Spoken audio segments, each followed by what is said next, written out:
اپنی جگہ حضرت علی کو خلیفہ بنا کے جاتے تھے، کیونکہ نبی علیہ السلام جب تبوک پہ گئے تھے تو سیدنا علی کو چھوڑ کے گئے تھے، بخاری مسلم میں آتا ہے۔ حضرت علی رو پڑے، پہلا اور آخری موقع تھا کہ جنگ میں نہیں گئے، تو فرمایا تم اس پہ راضی نہیں ہو، تمہاری میرے ساتھ وہی نسبت ہے جو ہارون کی موسیٰ کے ساتھ، مگر میرے بعد کوئی نبی نہیں۔ تو حضرت عمر اس سنت پہ عمل کرتے تھے، جب بھی وہ جاتے تھے، جب بیت المقدس فتح ہوا، چابیوں کے لیے انہوں نے بلایا، سیدنا علی کو اپنی جگہ چھوڑ کے گئے، اس سنت پہ عمل کیا کرتے۔ اور یہ بات شیعہ کے ہاں بھی ملتی۔ میری ایک شیعہ عالم کے ساتھ ایک دفعہ بحث ہوئی، 2011-12 کی بات، تو مجھے کہنے لگے کہ حضرت عمر جو ہے نا حضرت علی کو خلیفہ بنانے میں مخلص نہیں تھے، اسی لیے انہوں نے 6 رکنی کمیٹی بنائی، ان کو چاہیے تھا ڈائریکٹ حضرت عمر حضرت علی کو نامزد کرتے۔ تو میں نے کہا اس کے پیچھے ریزن کیا ہے، وہ تو حضرت عمر نے خود بتائی ہے، بخاری مسلم دونوں میں حدیث ہے۔ ابن عمر کہتے ہیں جب حضرت عمر کو زخم لگا اور اب ہمیں یقین ہو گیا کہ وہ جانور نہیں ہوں گے، کھاتے تھے تو انتڑیاں کٹ چکی تھی، یہیں سے وہ سب کچھ نکل جاتا تھا، تو ہم نے عرض کیا کہ اپنا خلیفہ کسی کو نامزد کر دیں۔ تو انہوں نے کہا اگر میں اپنا خلیفہ کسی کو نامزد کرتا ہوں تو میں اس کی سنت پہ عمل کرتا ہوں جو مجھ سے بہتر ہے، ابو بکر، اور اگر میں نہیں کرتا تو میں اس کی سنت پہ عمل کروں گا جو ان سے بھی بہتر ہے،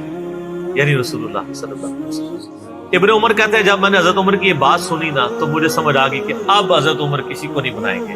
کیونکہ وہ ہمیشہ ہر معاملے میں نبی علیہ السلام کی سنت کو پرائورٹی دیتے تھے۔ اور وہی ہوا کہ انہوں نے کہا کہ میں 6 رکنی کمیٹی بنا رہا ہوں، بخاری کے اور مسلم کے الفاظ ہیں کہ میں اپنے بعد اس امر خلافت میں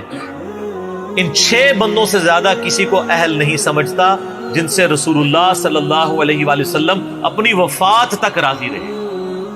اور فرمایا علی، عثمان، طلحہ، زبیر، عبد الرحمن بن عوف، سعد بن ابی وقاص۔ اچھا یہ کون ہے؟ عشرہ مبشرہ ہیں۔ عشرہ مبشرہ میں سے یہ 6 بندے باقی تھے، اور ایک 7واں بھی تھا، اس کا نام اس نے لیا کہ ان کا بہنوئی تھا، سعید ابن زید۔ وہ تو معاویہ کے دور میں جا کے فوت ہوئے ہیں نا، سعید ابن زید تو بہت بعد میں فوت ہوئے۔ اور اسی بخاری میں الفاظ ہیں کہ عبداللہ بن عمر کو مشورے میں ضرور شامل کرنا، لیکن اس کو کوئی خلیفہ نہ چنے، اور کہا کہ سعد ابن ابی وقاص پہ اگر تم متفق ہو جاؤ تو اسے خلیفہ چن لینا، اور میری اس بات کو دلیل نہ بنانا کہ میں نے اسے معزول کیا تھا پرشین امپائر کی گورنری سے، کہیں ایسا نہ ہو کہ تم اس پہ متفق اور کہو کہ اس کو تو عمر نے اتارا ہوا تھا، این ادھر رہنے دو، اس دے 62 لگ گئی ہے۔ یہ 62 ہے ہی جعلی چیز ہے، اسلام میں کوئی 62 نہیں ہے۔ اسلام میں یہ نہیں ہے کہ آپ کو مطلب موت کے غرغرے تک توبہ قبول ہے، آپ ایک بندے کے ساتھ معاملہ ہو جاتا ہے اور وہ توبہ طائب ہو جاتا ہے تو بس ٹھیک ہے، وہ تا حیات میں اہل کوئی نہیں ہوتا۔ اسلام میں کوئی تا حیات نہیں ہے۔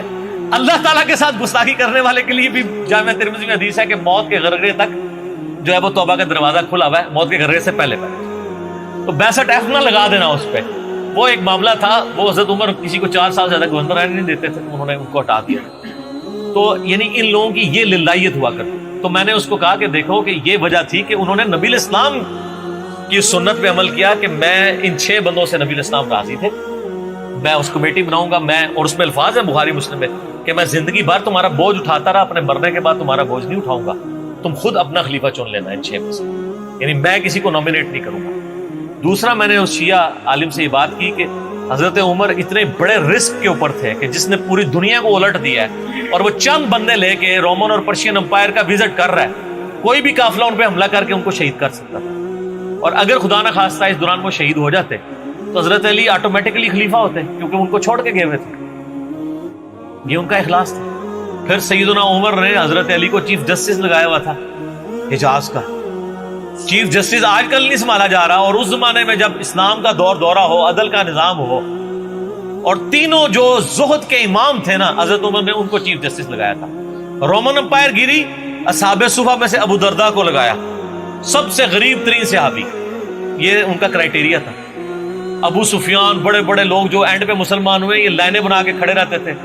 حضرت عمر ان کو نہیں ملتے تھے جب تک باقیوں سے فارغ نہ ہو جائیں۔ وہ کہتے تھے ہم سردار، ان کا نہیں، تم اسلام میں بعد میں آئے ہو۔ اور وہ مہاجرین کے وظیفے اور اصحاب بدر کے وظیفے انہوں نے باقیوں سے ڈبل لگائے ہوئے تھے کہ انہوں نے برے وقت میں اسلام کا ساتھ۔ اور پرشین امپائر گری، عبداللہ ابن مسعود، زہد ترین صحابی، زہد کے امام، ان کو وہاں پہ چیف جسٹس لگایا، اور حجاز کے اندر سیدنا علی کو لگایا۔ اور اس سے بھی بڑھ کے سیدنا علی بن ابی طالب کی ایک بیٹی ہے ام کلثوم، سیدہ فاطمہ سے ان کا رشتہ مانگا سیدنا عمر کہ میرا اہل بیت رسول کے ساتھ رشتہ بنا۔ صحیح بخاری میں بھی اس کا ذکر اشارتاً موجود ہے ام کلثوم کا۔ شیعہ اور سنی دونوں کے ہاں ان کی کتابیں تو مانتی ہیں، بابے نہ مانے تو الگ بات ہے، کتابوں میں موجود ہے کہ سیدنا عمر فاروق کی بیوی تھی ام کلثوم، اور سلام اللہ علیہا، اس کی وجہ سے یعنی انہوں نے ایک فخر محسوس کیا کہ میرا اہل بیت کے ساتھ ایک رشتہ داری والا معاملہ ہوتا ہے۔ تو سیدنا عمر اس طرح کے معاملات کے اندر اہل بیت کے ساتھ بہت حسن سلوک والا معاملہ کیا کرتے تھے۔ اگرچہ ان کی طبیعت میں سختی ضرور تھی، لیکن جو دین کے معاملے میں تھی وہ ساری سختی اپنی ذات کے معاملے میں نہیں ہوا کرتی۔ صحیح مسلم میں ایک حدیث ہے، اسی پہ میں کنکلوڈ کرتا ہوں کہ سیدنا عمر نے ایک خواب دیکھا کہ مجھے ایک مرغے نے خواب میں ٹھونگے ماری۔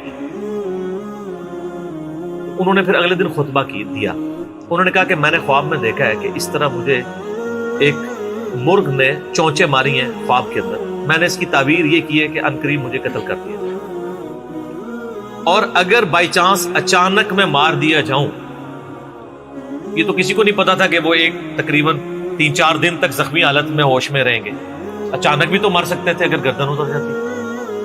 اگر میں اچانک مار دیا جاؤں تو تم اس امر خلافت کو ان 6 بندوں سے باہر نہ جانے دینا۔ صحیح مسلم میں ان 6 بندوں کے نام نہیں ہیں، لیکن بخاری میں وہ نام بھی ہیں، سیدنا علی، عثمان، طلحہ، زبیر، عبد الرحمن بن عوف اور سعد بن ابی وقاص۔ اور انہوں نے کنسنسس کے ساتھ پھر بعد میں سیدنا علی اور عثمان ہی بچ گئے تھے، ان میں ٹائی پڑ گئی تھی تو الٹیمیٹلی پھر حضرت عثمان کو چن لیا گیا۔ تو اگر میں اچانک مار دیا جاؤں تو ان 6 بندوں سے باہر کسی کو خلیفہ نہ چننا، اور مجھے پتا ہے کہ جب تم ان 6 بندوں میں سے کسی کو خلیفہ چنو گے تو کچھ لوگ تمہاری مخالفت کریں گے، اور یہ وہی لوگ ہیں جن کو میں نے اسلام کی خاطر اپنے ہاتھوں سے مارا ہوا ہے، یعنی وہ لوگ جو بالکل اینڈ پہ مسلمان ہوئے ہیں، جن سے ہم نے غزوہ بدر، خندق، احد لڑی ہوئی ہے، اب یہ اینڈ پہ مسلمان ہوئے ہیں، چونکہ وہاں پہ بھی انہوں نے حکمرانی دیکھی ہوئی ہے تو یہاں پہ بھی ان کی خواہش یہ ہوگی کہ ان میں سے کسی کو خلیفہ چنا جائے۔ تو جب تم دیکھو کہ ایسے لوگ اس خلافت کے دشمن ہیں، ان 6 میں سے کسی بندے کی خلافت کی مخالفت کر رہے ہیں، تو تم سمجھ لینا کہ یہ لوگ اللہ کے دشمن، اور دوسرے الفاظ تو بڑے سخت ہیں، کافر ہیں۔ اب اس کی انجینئرنگ میں نہیں کرتا، وہ پھر کسی اور طرف بات چلی جائے گی۔ آپ میرا ریسرچ پیپر واقعہ کربلا کا حقیقی پس منظر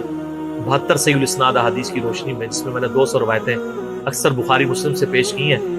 اس کے سٹارٹ میں نے حدیث لکھ کے پھر لکھا ہے کہ اب آئندہ صفحات میں آپ کو پتہ چلے گا کہ سیدنا عمر اسلام کا دشمن کن لوگوں کو سمجھتے تھے، اور یہی الفاظ صحیح بخاری میں عبداللہ بن عمر نے بھی استعمال کیے تھے۔ کس کے بارے میں کیے تھے وہ ہمارا اب ریسرچ پیپر، ٹھیک ہے۔